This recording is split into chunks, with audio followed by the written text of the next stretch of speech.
আজকের দিনে নিউজে ঠিক কতটা বিশ্বাস করেন বলুন তো আপনি? মানে আমাদের প্রত্যেকেরই পছন্দের নিউজ চ্যানেল আছে। আমাদের চ্যানেলই ঠিক কথা বলছে, অন্যদের চ্যানেল সম্পূর্ণ মিথ্যে কথা বলছে।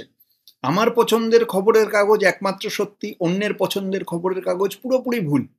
এবার আজকে আমাদের চোখের সামনে ঘটে চলা খবরেই যদি এত জল মেশানো থাকে, তাহলে অতীতের যে খবর আমরা এতদিন জেনে এসেছি, যাকে আমরা ইতিহাস বলি, সেখানে কতটা জল আছে একবার ভাবুন তো। ছোটবেলা থেকে জেনে আসা আমাদের চালু ইতিহাসের বিভিন্ন বিষয় আমার মনে প্রশ্ন জেগেছিল। একটু খোঁজ খবর করতে গিয়েই ভয়ের চোটে ছেড়ে দিয়েছি যে বাপরে বাপ, খুঁড়তে গিয়ে কি না কি বেরিয়ে আসবে। তাহলেও গুটিকতক প্রশ্ন আপনাদের সাথে শেয়ার না করে পারছি না।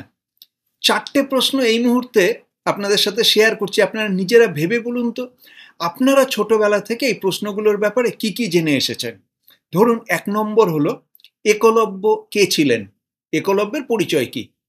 2 নম্বর হলো সম্রাট অশোক ঠিক কবে বা কখন বৌদ্ধ ধর্ম গ্রহণ করেছিলেন। 3 নম্বর হলো গ্র্যান্ড ট্রাঙ্ক রোড কে নির্মাণ করেছিলেন। এবং 4 নম্বর হলো ব্রিটিশরা ভারতের ক্ষমতা পুরোপুরি দখল করার আগে কারা ভারত দখলে রেখেছিল। একটা জিনিস বুঝে নিন, খুব বেশি খুঁজতে গেলেই আপনি চাড্ডি আর মাকুদের ঝগড়ায় ফেসে যাবেন। তার থেকে আপাতত এই গুটি চারেক হোক, পরেরটা পরে দেখা যাবে। ইতিহাসে জল মেশানোর বিস্তারিত আলোচনায় যাওয়ার আগে জানিয়ে রাখি, আমার নাম প্রবীর চ্যাটার্জি, আমি মিড লাইফ ট্রান্সফরমেশন কোচ। 40 পেরোনো পুরুষদের ভালো ভাবা, ভালো বলা আর ভালো দেখানো শিখিয়ে তাদের জীবন বদলাতে সাহায্য করাই আমার কাজ। এই কাজ সংক্রান্ত ভিডিও পোস্ট করছি প্রত্যেক সপ্তাহে।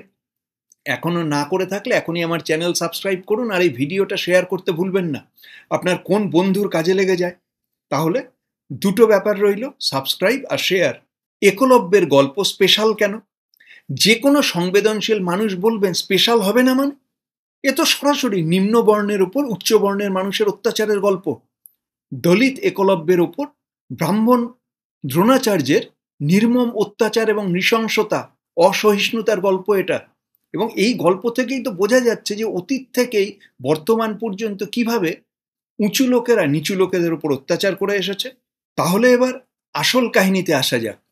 আসল কাহিনী মানে হলো মূল মহাভারতে, আসল বইতে কি লেখা আছে।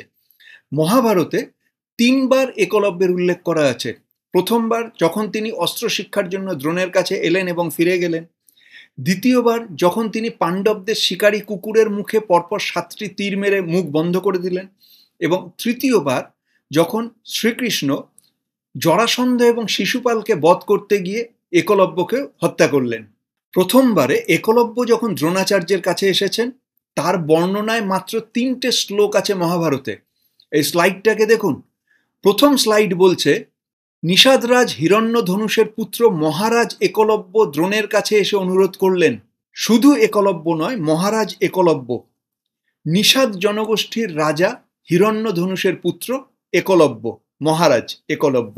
খেয়াল করবেন মহাভারতের কাহিনীতে স্বয়ং মহারাজ শান্তনু যখন সত্যবতীকে বিয়ে করতে চাইলেন, তখন সত্যবতীর পিতা দাস রাজা ধীবর বা জেলে গোষ্ঠীর রাজা তিনি শর্ত রাখলেন যে সত্যবতীর সন্তানই হস্তিনাপুরের পরবর্তী রাজা হবেন।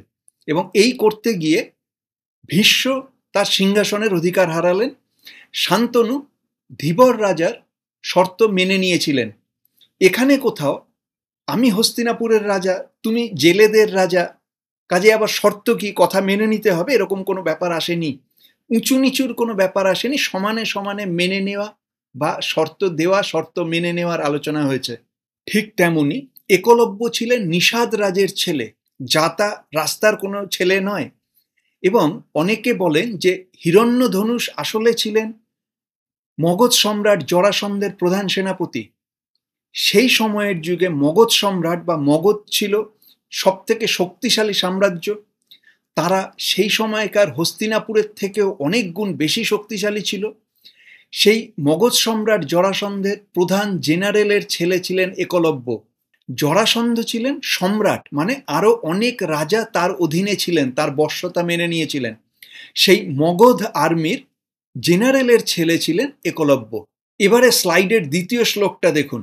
দ্রোণাচার্য নিষাদ একলব্যকে নিতে চাইলেন না, কারণ তিনি বুঝেছিলেন একলব্য তার অন্যান্য ছাত্রদের, হস্তিনাপুর রাজবাড়ির ছেলেদেরকেও ছাপিয়ে যেতে পারে। এবারে একটা জিনিস মনে রাখতে হবে, দ্রোণাচার্য কোনো ইন্ডিপেন্ডেন্ট শিক্ষক ছিলেন না, তিনি হস্তিনাপুরের চাকরি করতেন, মানে তিনি ছিলেন হস্তিনাপুর মিলিটারি একাডেমির প্রিন্সিপাল। আজকের বিচারে মনে করুন রাশিয়ান আর্মির জেনারেলের ছেলে যদি ইউক্রেন মিলিটারি একাডেমির প্রিন্সিপালকে গিয়ে বলেন আমি আপনার খুব বড় ফ্যান, আমাকে নিন, তিনি কি নেবেন?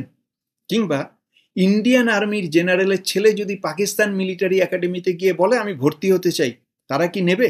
নেবে না। দ্রোণাচার্যও তাই নেননি, তিনি চাকরি করতেন। কাজেই হস্তিনাপুর মিলিটারি একাডেমির প্রিন্সিপাল তার মালিকদের ছেলেদের প্রতিযোগীকে নিতে চাননি। আপনিও যদি কোথাও চাকরি করেন, আপনি কি এমন কাজ ভুলেও করবেন যাতে আপনার মালিকের প্রতিযোগীদের সুবিধে হয়? দ্রোণাচার্য করেননি। পরবর্তীতেও তার যখন সুযোগ এসেছে, তিনি একলব্যের অস্ত্র চালনার ক্ষমতাকে খর্ব করে দিয়েছেন। আপনি যদি কোনো স্কুলের প্রিন্সিপাল হন, আপনি কি করবেন? একই কাজ করবেন কিনা? দ্রোণাচার্য তাই করেছেন, চাকরি বাঁচানোর জন্য তাকে করতে হয়েছে সেটা। এই জাতপাতের রাজনীতির গল্প জড়ানোটা পরবর্তীকালের পলিটিক্যাল মোটিভেশন থেকে করা। এবার আসা যাক দ্বিতীয় প্রশ্নে, সম্রাট অশোক কখন বৌদ্ধ ধর্ম গ্রহণ করেছিলেন? আমরা প্রত্যেকেই এক কথায় বলে দেব কেন, সেই কলিঙ্গ যুদ্ধের পর? না, একটু ভালো করে চেক করে দেখুন, পরপর তথ্যগুলো নিয়ে আসা যাক। প্রথম কথা হলো, সম্রাট অশোকের স্ত্রী বিদিশা বা দেবী, তিনি নিজে বৌদ্ধ ছিলেন। দ্বিতীয় কথা হলো, শ্রীলঙ্কায় প্রচলিত টেক্সট বলছে সম্রাট অশোক তার সিংহাসনে বসার ৪র্থ বর্ষে বৌদ্ধ ধর্ম গ্রহণ করেন। সিংহাসনে বসার ৫ম থেকে ৭ম বর্ষের মধ্যে তিনি বৌদ্ধ ধর্মের ৮৪,০০০ অংশের সম্মানে ৮৪,০০০টি বিহার স্থাপনা করেন। তিনি সিংহাসনে বসার ৬ষ্ঠ বর্ষে তাঁর পুত্র মহিন্দ বা মহেন্দ্র এবং তাঁর কন্যা সংঘমিত্রা বা সংঘমিত্রা বৌদ্ধ ধর্মে সন্ন্যাস নেন এবং এই দুজনকে সম্রাট অশোক পরবর্তীকালে শ্রীলঙ্কায় পাঠাবেন বৌদ্ধ ধর্ম প্রচারের জন্য। এর পরে গিয়ে সিংহাসনে বসার ৮ম বর্ষে কলিঙ্গ যুদ্ধ ঘটে। অর্থাৎ কলিঙ্গ যুদ্ধ সম্রাট অশোকের বৌদ্ধ ধর্ম গ্রহণের আগে নয়, পরে ঘটেছিল, ৪ বছর পরে। হ্যাঁ, তিনি যুদ্ধের ভয়াবহতা দেখে পুরোপুরি অস্ত্রত্যাগ করেছিলেন, সেটা আলাদা প্রশ্ন, কিন্তু ধর্মগ্রহণ আগে ঘটেছিল। আমাদের তৃতীয় প্রশ্ন ছিল গ্র্যান্ড ট্রাঙ্ক রোড কে নির্মাণ করেছিলেন? আমার মনে আছে, ঠিক কোন ক্লাসের সেটা মনে নেই, ছোটবেলার ইতিহাস বইতে শেরশাহের প্যারাগ্রাফের শেষে এক লাইনে সেরে দেওয়া ছিল শেরশাহ সুরি গ্র্যান্ড ট্রাঙ্ক রোডের নির্মাণ করিয়েছিলেন। এবারে ব্যাপার হলো, গ্র্যান্ড ট্রাঙ্ক রোড বাংলাদেশের টেকনাফ থেকে নিয়ে আফগানিস্তানের কাবুল পর্যন্ত বিস্তৃত।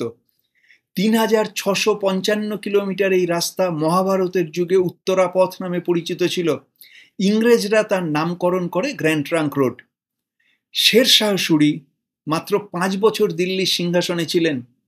এই ৫ বছরে তিনি মারামারি করে, গদি সামলে, প্রয়োজন অনুভব করে, সার্ভে করে, ফান্ড জোগাড় করে এত বড় একটা রাস্তা বানিয়ে ফেললেন, তাও যে এলাকায় তার দখল নেই সে এলাকাতেও। তিনি অবশ্যই বিরাট বড় অ্যাডমিনিস্ট্রেটর ছিলেন, কিন্তু ৫ বছরে এত কাজ একবারে, ঠিক ইতিহাস বোধহয় শিখিনি আমরা। চতুর্থ প্রশ্ন ছিল, ব্রিটিশরা কাদের হাত থেকে ভারতের ক্ষমতা দখল করে? ছোটবেলায় পড়া ইতিহাস খেয়াল করুন, পরপর আপনার মনে হবে সেই গুহাবাসী মানুষ, আগুনের আবিষ্কার, তারপরেই সোজা এসে এই ব্রোঞ্জ যুগ, লৌহ যুগ ইত্যাদি ইত্যাদি, তারপরেই চলে এলো সম্রাট অশোক, তারপরে হুন, মঙ্গল, সুলতান, মুঘল, আর তারপরে ইংরেজ, ব্যাস, মাঝে আর কেউ নেই।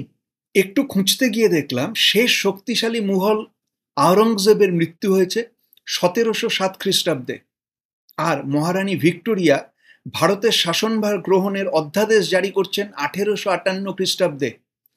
এর মাঝখানে ১৫০ বছর কাদের ক্ষমতার রমরমা ছিল? ব্রিটিশ ইস্ট ইন্ডিয়া কোম্পানি ছিল অবশ্যই, সে তো ডাচ ইস্ট ইন্ডিয়া কোম্পানিও ছিল, পর্তুগিজরা ছিল, ফরাসিরাও ছিল, তাহলে মাঝে মূল ক্ষমতার রমরমাটা ছিল কাদের?